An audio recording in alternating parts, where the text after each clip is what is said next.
ಅವರೆಲ್ಲರೂ ಕೂಡ ಬಂದು ಇಲ್ಲಿ ಮಾಡ್ತಾ ಇದ್ರೆ ಈ ಊರಿನವರು ಮೊದಲು ಯಾರು ಈ ಕಡೆ ಬಂದೇ ಇಲ್ಲ. ಆಮೇಲೆ ಸ್ವಲ್ಪ ಇಲ್ಲ ಏನೋ ಮಾಡ್ತಾರೆ ಅಂತ ಭರವಸೆ ಬಂದ್ಮೇಲೆ ನಿಧಾನಕ್ಕೆಲ್ಲ ಬಂದು ಕೈ ಜೋಡಿಸೋಕೆ ಪ್ರಾರಂಭ ಮಾಡಿದ್ದಾರೆ. ಹಾಗಾಗಿ ಒಳ್ಳೆ ಕೆಲಸ ಮಾಡೋದು ನಿಜಕ್ಕೂ ಯಾವಾಗಲೂ ಕಷ್ಟ, ಈಸಿಯಾಗಿ ಮಾಡೋಕ್ಕಾಗಲ್ಲ. ನೀನ್ ಸ್ವಂತ ದುಡ್ಡೇ ಖರ್ಚು ಮಾಡ್ತಿದ್ರು ಆಗಲ್ಲ.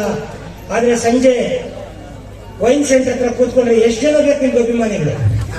ಎಷ್ಟು ಜನ ಬೇಕು ಅಭಿಮಾನಿಗಳು? ಚಿದಾನಂದ ಗೌಡ್ನಿಂದ 1000 ಜನ ಇರ್ತಾರೆ. ಇನ್ನೂ 5 ನಿಮಿಷ ಮುಂದುವರಿಸಿ, ಜಯಚಂದ್ರ ಅವರು ಬರ್ತಾರೆ ಅಂತ ಹೇಳ್ತಾರೆ. ಬೇರೆ ಯಾರಿಗಾದ್ರೂ ಅವಕಾಶ ಕೊಡೋಣ. ಸ್ವಾಮಿ ಅವರು ಒಂದೆರಡು ಮಾತಾಡಿ. ಸೊ ಹಾಗಾಗಿ ಇನ್ನು 5 ನಿಮಿಷ ಜಯಚಂದ್ರ ಅವರು ಬರ್ತಾರೆ. ಅವ್ರು 10 ನಿಮಿಷ ಮಾತಾಡಿ ಕಟ್ಟಡ ಉದ್ಘಾಟನೆಯಾಗಿ ಎಲ್ಲರೂ ಊಟಕ್ಕೆ ಹೋಗೋದಾಗುತ್ತೆ. ಆಮೇಲೆ ಇದೇ ದಿವಸ ಒಂದು 11 ಜನ ವಿಶೇಷ ಚೇತನರಿಗೆ, ನಮ್ಮ ಸುತ್ತಮುತ್ತ ಗ್ರಾಮದಲ್ಲಿರ್ತಕ್ಕಂಥ ಅಂಗವಿಕಲರಿಗೆ, ವಿಶೇಷ ಚೇತನರಿಗೆ ಒಂದು ಮೋಟರ್ ಬೈಸಿಕಲ್ ಕೂಡ ಕೊಡ್ತಾ ಇದ್ದೀವಿ. ಅದು ಕೂಡ ಸನ್ಮಾನ್ಯ ಗೋವಿಂದ ಕಾರಜೋಳ ಅವರ ಅಮೃತ ಹಸ್ತದಿಂದನೇ ಅದನ್ನ ಕೊಡಿಸುವಂತದ್ದಾಗುತ್ತೆ. ಸೊ ಹಾಗಾಗಿ 5 ನಿಮಿಷ ನಾವು ವೆಯ್ಟ್ ಮಾಡೋಣ. ಊಟದ ವ್ಯವಸ್ಥೆ ಇದೆ ಎಲ್ಲರಿಗೂ ಕೂಡ. ನಮ್ಮ ತಾಲೂಕು ಆಡಳಿತ, ಅದು ನಮ್ಮ ಇಒ ಹರೀಶ್ ಇರ್ಬೋದು, ತಹಶೀಲ್ದಾರ್ ಸಚ್ಚಿದಾನಂದ್ ಇರ್ಬೋದು, ಅವ್ರಿಗೆಲ್ಲ ಒಂದ್ ಕಡೆ ನಮ್ಮ MLA ಅವ್ರು ಏನಂತಾರೋ ಅಂತ, ಅವ್ರ MLA ಅವ್ರು ನನ್ನ ಜೊತೆಗಿದ್ದಾರೆ ಅಂತ ಅವ್ರಿಗೆ ಗೊತ್ತಿಲ್ಲ. MLA ಅವರು ಕೂಡ ನಾನು ಮಾಡೋ ಒಳ್ಳೆ ಕೆಲಸಕ್ಕೆ ಕೈ ಜೋಡಿಸಿದ್ದಾರೆ ಅಂತ ಅವ್ರಿಗೆ ಗೊತ್ತಿಲ್ಲ. ಏನ್ ಹೇಳ್ಕೋತಾರೋ ಏನೋ ಅನ್ನೋ ಮಟ್ಟಕ್ಕೆ ಇತ್ತು ಅದು. ಆದ್ರೆ ಈ ತಾಲೂಕಿನ MLA ಅವರು ಪಕ್ಷ ಯಾವುದೇ ಇರಲಿ, ಒಬ್ಬ ಮುತ್ಸದ್ದಿ ರಾಜಕಾರಣಿ ಇದ್ದಾರೆ. ಯಾವಾಗಲೂ ಒಂದು ಮಾತಿದೆ, ಒಬ್ಬ ರಾಜಕಾರಣಿ, ಒಬ್ಬ ದೂರದೃಷ್ಟಿ ಇರ್ತಕ್ಕಂಥ ರಾಜಕಾರಣಿ ಯಾವಾಗಲೂ ಕೂಡ ಮುಂದಿನ ಜನರೇಷನ್ ಅನ್ನ ಮನಸ್ಸಲ್ಲಿ ಇಟ್ಕೊಂಡು ಕೆಲಸ ಮಾಡ್ತಾನಂತೆ. ಆದ್ರೆ ಒಬ್ಬ ಸಾಧಾರಣ ರಾಜಕಾರಣಕ್ಕಾಗಿ ರಾಜಕಾರಣ ಮಾಡುವಂತ ರಾಜಕಾರಣಿ ಮುಂದಿನ ಚುನಾವಣೆಯನ್ನು ದೃಷ್ಟಿಯಲ್ಲಿ ಇಟ್ಕೊಂಡು ಮಾಡ್ತಾರಂತೆ. ಹಾಗಾಗಿ ನಾನಾಗ್ಲಿ, ಜಯಚಂದ್ರ ಅವರಾಗ್ಲಿ, ದಿವಂಗತ ಸತ್ಯನಾರಾಯಣ ಅವರಾಗ್ಲಿ, ನಾವು ಯಾರು ಕೂಡ ಮುಂದಿನ ಚುನಾವಣೆ ಇಟ್ಕೊಂಡು ರಾಜಕಾರಣ ಮಾಡಿದವರಲ್ಲ. ನಾವೇನಿದ್ರು ಮುಂದಿನ ಜನರೇಷನ್, ಈ ಬಿಲ್ಡಿಂಗ್ 100 ವರ್ಷ ಬರುತ್ತೆ.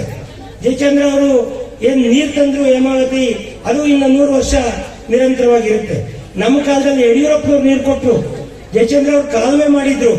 ಬಿಜೆಪಿ ಕಾಲದಲ್ಲಿ ನೀರು ಹರಿಸಬೇಕು ಅಂತ ಹೇಳಿದ್ದು ಸನ್ಮಾನ್ಯ ಯಡಿಯೂರಪ್ಪನವರು. ಅವತ್ತಿನ ಉಪಚುನಾವಣೆ ಸಂದರ್ಭದಲ್ಲಿ ಅದಕ್ಕೆ ಒತ್ತು ಕೊಟ್ಟಿದ್ದು ಬೃಹತ್ ನೀರಾವರಿ ಸಚಿವರಾದಂತ ಅವತ್ತಿನ ಗೋವಿಂದ ಎಂ ಕಾರಜೋಳ ಅವರು. ಇಲ್ಲ ಅಂದಿದ್ರೆ ನೀರು ಬರ್ತಿರಲಿಲ್ಲ. ಹಾಗಾಗಿ ನಾವು ರಾಜಕಾರಣಿಗಳಿಗಾಗಿ ನಮ್ಮ ಕುಟುಂಬಕ್ಕೆ ಏನು ಬೇಕಾಗಿಲ್ಲ. ನಾನು ಈಗಾಗಲೇ ಹೇಳಿದೆ, ಮಗಳು ಡಾಕ್ಟರ್ ಆಗಿದ್ದಾಳೆ. ನಾನು ಇಷ್ಟೊಂದು ಜನ ಮಕ್ಕಳಿಗೆ ಸ್ಕಾಲರ್ಶಿಪ್ ಕೊಡ್ತಾ ಇದ್ದೆ. ನನ್ನ ಮಗನಿಗೆ ಅಮೆರಿಕಾದ ಕಾರ್ನೆಲ್ ಯೂನಿವರ್ಸಿಟಿ ಸ್ಕಾಲರ್ಶಿಪ್ ಕೊಟ್ಟು ಫ್ರೀಯಾಗಿ ಓದಿಸಿ ಕಳಿಸಿದೆ. ನನ್ನ ಮಗಳಿಗೆ ಮಣಿಪಾಲ್ನಲ್ಲಿ ಫ್ರೀ ಸೀಟ್ ಕೊಟ್ಟು ಎಜುಕೇಶನ್ ಕೊಟ್ಟು ಇಲ್ಲಿ ಕಳಿಸಿದೆ. ಹಾಗಾಗಿ ನಾವು ಒಳ್ಳೇದು ಮಾಡಿದ್ರೆ ನಮಗೂ ಒಳ್ಳೇದಾಗುತ್ತೆ. ಇನ್ನು ಇದಕ್ಕಿಂತ ಇಚ್ಛೆದು ನಾನು ನಿಮ್ ತರ ಒಂದು ತುತ್ತು ಊಟ ತಿನ್ಬಹುದು, 2 ಕೈಯಲ್ಲಿ ಏನು ತಿನ್ನಕ್ಕಾಗಲ್ಲ. ನನ್ನ ಮಕ್ಕಳಿಗೆ ವಿದ್ಯಾಭ್ಯಾಸ ಕೊಡ್ಬೋದು, ಇಷ್ಟೆಲ್ಲ ಹೋರಾಟ ಮಾಡಿ. ಆದ್ರೆ ಇದೇ ಯಾಕೆ ಅಂತ ಹೇಳಿದ್ರೆ ಸಮಾಜಕ್ಕಾಗಿ. ಹಾಗಾಗಿ ನೀವೆಲ್ಲ ಇದೇ ತರ ಚಿಂತನೆಗಳನ್ನ ಮಾಡೋಣ. ಹೆಚ್ಚು ಸ್ವಾರ್ಥಿಗಳಾಗೋದು ಬೇಡ, ಸಮಾಜಮುಖಿಯಾಗಿ ಕೆಲಸವನ್ನ ಮಾಡೋಣ. ನಮ್ಮ ಮುಂದೆ ಸಾಕಷ್ಟು ಹಿರಿಯರ ಮಾರ್ಗದರ್ಶನ ಇದೆ, ಸಾಕಷ್ಟು ಹಿರಿಯರ ಒಂದು ಆಶೀರ್ವಾದ ಇದೆ. ಈ ದೇಶಕ್ಕೆ ಒಂದು ಮುಂದಿನ ದಿನಗಳಲ್ಲಿ ಭವಿಷ್ಯ ಬೇಕು ಅಂತ ಹೇಳಿದ್ರೆ ನಾವು ಈ ರೀತಿ ಗ್ರಾಮಗಳ ಅಭಿವೃದ್ಧಿಯನ್ನ ಮಾಡಬೇಕಾಗುತ್ತೆ. ಇದರ ಜೊತೆಗೆ ಸಾಹೇಬ್ರೆ, ಈಗಾಗಲೇ ಗೋವಿಂದ ಕಾರಜೋಳ ಸಾಹೇಬ್ರೆ, ಈಗಾಗಲೇ ಇನ್ನೊಂದು ಯೋಜನೆ ಹಾಕೊಂಡಿದ್ದೀನಿ. ದೇವಸ್ಥಾನಕ್ಕೆ ನೀವು ಕೇಳಬೇಡ್ರಿ ಚಿದಾನಂದ ಗೌಡ್ರನ್ನ ಅಂತ ಹೇಳಿದ್ರು. ಅಕ್ಷರಶಃ ಸತ್ಯ. ನಮ್ಮ ಕಾರಜೋಳ ಸಾಹೇಬ್ ಹೇಳಿದ್ರು, ನಾನು ಇಲ್ಲಿವರೆಗೆ ನನ್ನ ಅನುದಾನದಲ್ಲಿ ₹1 ಕೂಡ ದೇವಸ್ಥಾನಕ್ಕೆ ಕೊಟ್ಟಿಲ್ಲ. ಆಯ್ತಲ್ಲ, ₹1 ದೇವಸ್ಥಾನಕ್ಕೆ ಕೊಟ್ಟಿಲ್ಲ.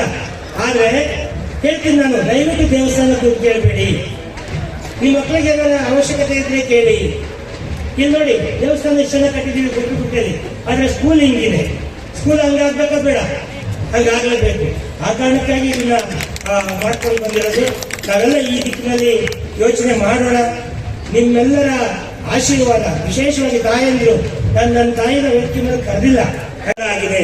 ನನಗೆ ಬಹಳ ಮೂರ್ತಿಯವರು ಮಾತಾಡ್ತಾ ಹೇಳಿದ್ರು, ನನ್ನ ಸಹೋದರರು, ಖಂಡಿತ ನನಗೆ ಯಾರು ಅರ್ಜಿ ಕೊಟ್ಟಿಲ್ಲ. ಬಂದು ನಮ್ಮೂರಲ್ಲಿ ಒಂದು ಶಾಲೆ ಮಾಡಿ ನಾನು ಪ್ರಸ್ತಾಪ ಮಾಡಿದೆ ಸ್ವಾಮಿಯವರ ಹತ್ರ. ಇಲ್ಲ, ಅಲ್ಲಿ ಹುಡುಗರೇ ಎಲ್ಲ ಏನ್ ಮಾಡ್ತೀಯ ಅಂತ ಹೇಳಿದ್ರು.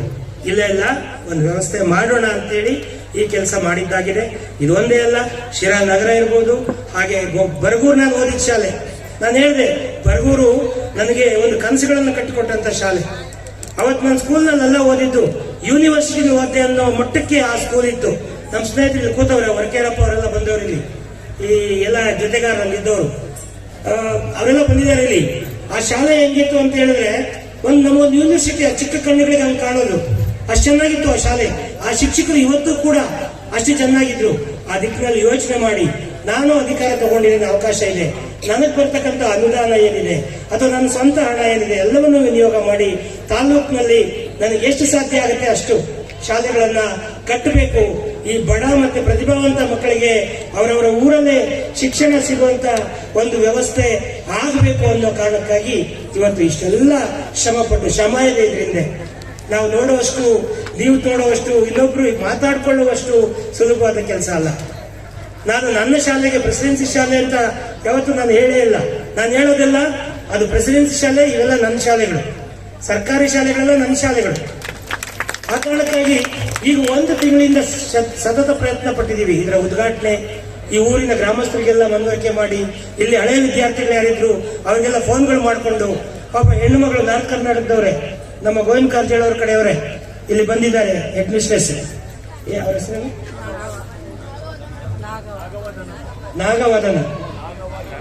ನಾಗವದನದ ಸರ್ನೇಮ್ ಇದೆ ಸರ್, ನಿಮ್ ಕಡೆಯವರೇ. ಆಯಮ್ಮ ಒಬ್ಬರೇ ಸಿಂಗಲ್ ಟೀಚರ್, ಇನ್ನು 3-4 ಜನ ಗೆಸ್ಟ್ ಫ್ಯಾಕಲ್ಟಿ ಇದ್ದಾರೆ, ಗೆಸ್ಟ್ ಟೀಚರ್ಸ್ ಇದ್ದಾರೆ. ಆಕೆ ಏನೋ ಒಂದು ರೀತಿ, ಸರ್ ನಾನು ಇಲ್ಲಿಂದ ಬಿಟ್ಟು ಹೋಗೋಣ ಅಂತಿದ್ದೆ, ಟ್ರಾನ್ಸ್ಫರ್ ತಗೊಂಡು ಹೋಗೋಣ ಅಂತಿದ್ದೆ, ಇಲ್ಲ ನಾನು ಇಲ್ಲೇ ಇರ್ತೀನಿ ಸರ್, ಈ ಮಕ್ಕಳಿಗೆ ನೀವೆಷ್ಟು ಕಷ್ಟಪಟ್ಟಿದ್ದೀರಾ, ಇವ್ರ ಅಭಿವೃದ್ಧಿ ಮಾಡಕ್ಕೆ ನಾನು ಅಷ್ಟೇ ಕಷ್ಟಪಡ್ತೀನಿ ಅನ್ನೋ ಮಾತನ್ನ ಆಕೆ ಹೇಳಿದ್ರು. ಹಾಗಾಗಿ ಒಳ್ಳೆ ಕೆಲಸಕ್ಕೆ ಬೆಂಬಲ ಸಿಗುತ್ತೆ, ಆದ್ರೆ ಸ್ವಲ್ಪ ತಡವಾಗಿ ಸಿಗುತ್ತೆ, ಇನ್ನು ತಡವಾಗಿ ಸಿಗುತ್ತೆ. ಸೊ ಆ ಕಾರಣಕ್ಕಾಗಿ ಏನಿಲ್ಲಿ ನಮ್ಮಲ್ಲಿ ಬೇರೆ ಕೆಲಸ ಈಸಿ. ಯಾರೋ ಹೇಳಿದ್ರು ರಾಜಕಾರಣಕ್ಕಾಗಿ ಇವೆಲ್ಲ ಅಂತ, ನಾನು ಅಷ್ಟು ದಡ್ಡ ಅಲ್ಲ. ನನಗೆ ಚೆನ್ನಾಗಿ ಗೊತ್ತಿದೆ, ಸ್ಕೂಲ್ ಕಟ್ಟಿದ್ರೆ ಓಟ್ ಹಾಕ್ತಾರೆ ಅಂತ. ನಾನೇನು ಭ್ರಮೆನಲ್ಲಿ ಇಲ್ಲ. ಸ್ಕೂಲ್ ಕಟ್ಟಿದ್ರೆ ಅಲ್ಲ ಓಟ್ ಹಾಕೋದು, ಅದು ಬೇರೆ ವ್ಯವಸ್ಥೆ ಇದೆ, ಅದೇ ಬೇರೆ ವ್ಯವಸ್ಥೆ ಆಯ್ತಲ್ಲ, ಅದು ನನಗೆ ಅರಿವಿದೆ. ಹಾಗಾಗಿ ಯಾರು ತಪ್ಪು ತಿಳ್ಕೋಬಾರ್ದು. ಇದ್ರ ಮುಖಾಂತರ ನಾನು ರಾಜಕಾರಣಿ ಆಗ್ತೀನಿ ಅಂತ ನಾನು ಹೊರಟಿಲ್ಲ. ನಾನು ಈಗಾಗಲೇ ರಾಜಕಾರಣಿ ಆಗಿದ್ದೀನಿ, ವಿಧಾನಸೌಧ ಪ್ರವೇಶ ಮಾಡಿದ್ದೀನಿ, ಇನ್ನೇನಿದ್ರು ಮುಂದಕ್ಕೆ ಹೋಗೋದಷ್ಟೇ. ಸೊ ಆ ಕಾರಣಕ್ಕಾಗಿ ಆ ವಿದ್ಯೆಗಳು ನನಗೆ ಗೊತ್ತಿದ್ದಾವೆ. ನಾನು ಇಲ್ಲೇ ಹುಟ್ಟಿದವನು. ನಮ್ಮೆಲ್ಲ ರಾಜಕೀಯ ನಾಯಕರು ಯಾವ ನೆಲದಲ್ಲಿ ಹುಟ್ಟಿದಾರೋ ಅದೇ ನೆಲದಲ್ಲೇ ನಾನು ಹುಟ್ಟನು, ಆ ವಿದ್ಯೆನೇ ನಾನು ಕಲ್ತಿರೋದು. ಆದ್ರೆ ರಾಮಚಂದ್ರಪ್ಪ ಮಾತಾಡ್ತಾ ಹೇಳಿದ್ರು, ವಿದ್ಯೆಗೆ ವಿನಯವೇ ಭೂಷಣ ಅಂತ. ಆ ವಿನಯ ನನ್ನ ಹತ್ರ ಇದೆ, ಹಾಗಂತ ಅದು ವೀಕ್ನೆಸ್ ಅಲ್ಲ, ಅದು ನನ್ನ ದೌರ್ಬಲ್ಯ ಅಲ್ಲ. ವಿದ್ಯಾವಂತರು ತಲೆಬಾಗಿ ನಡಿಬೇಕು. ನಮ್ಮ ಜಗಜ್ನಳ್ಳಿ ಶಿವಶಂಕರ್ ಅವರದೊಂದು ಚುಟುಕು ಇದೆ. ಏನ್ ಹೇಳ್ತಾರೆ ಅಂದ್ರೆ, ಈ ಒಣ ಮರ, ಒಣ ಜಂಬ, ಈ ಹಸಿ ಮರ ಇರುತ್ತಲ್ಲ, ಚೆನ್ನಾಗಿ ಬೆಳೆದಿರೋ ಮರ, ಗಾಳಿ ಬಂದಾಗ ತಲೆ ಬಗ್ಸುತ್ತಂತೆ, ಗಾಳಿಗೆ ವಿನಮ್ರತೆಯಿಂದ ತಲೆ ಬಗ್ಸುತ್ತೆ. ಆದ್ರೆ ಈ ಒಣಗಿರೋ ಮರ ಇರುತ್ತಲ್ಲ, ಅದು ಎಂತ ಗಾಳಿ ಬಂದ್ರೂ ಸೆಟದ್ ನಿಲ್ಲುತ್ತಂತೆ. ಹಂಗಾಗಿ ಅದು ಒಣ ಜಂಬ. ಹಾಗಾಗಿ ನಮ್ಮ ವಿದ್ಯಾವಂತರಿಗೆ ಒಣ ಜಂಬ ಇರಬಾರ್ದು, ಒಣ ಇದಿರಬಾರ್ದು. ನಾವು ಗಾಳಿ ಬಂದಾಗ ತಲೆ ಬಗ್ಗಿಸ್ಬೇಕು, ಹಿರಿಯರಿಗೆ ಗೌರವ ಕೊಡಬೇಕು, ಗೌರವ ಕೊಟ್ಟು ಮಾತಾಡಬೇಕು, ಸಮಾಜಕ್ಕೆ ಗೌರವ ಕೊಡಬೇಕು, ಆ ಕೆಲಸವನ್ನ ಮಾಡಬೇಕು. ಇದೇ ನಮಗೆ ವಿದ್ಯೆ. ಬರಗೂರು ರಾಮಚಂದ್ರಪ್ಪ ಇನ್ನೂ ಒಂದು ಮಾತು ಹೇಳಿದ್ರು, ನಾವು ವಿದ್ಯಾವಂತರಾದ್ರೆ ಕ್ರೈಮ್ಗಳು ಕಡಿಮೆ ಆಗ್ತವೆ, ಅಪರಾಧಗಳು ಕಡಿಮೆ ಆಗ್ತವೆ, ಸಮಾಜ ಉದ್ಧಾರ ಆಗತ್ತೆ, ಅನಾಚಾರ